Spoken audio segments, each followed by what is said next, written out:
5000 Kilometer trennen Hauptfeldwebel Holger M. von seiner Familie. Überbrücken lässt sich diese Distanz heute zum Glück per Telefon, E-Mail oder Internet. Auch wenn die Leitung aus Afghanistan nicht immer stabil ist, Hauptfeldwebel M. hält täglich Kontakt mit zu Hause. Ich telefoniere mehrfach am Tag mit meiner Frau, oft in den Morgenstunden, wenn meine Frau die Kinder zur Schule bzw. in den Kindergarten gebracht hat, und dann oft noch in den Abendstunden, sodass der Papa den Kindern gute Nacht sagen kann.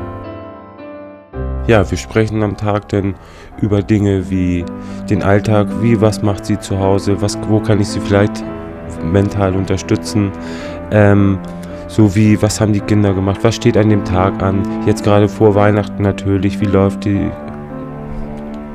zu Hause, wo drückt es vielleicht doch mal, wo kann ich von hier helfen, was natürlich weniger ist, aber es läuft soweit alles gut zu Hause.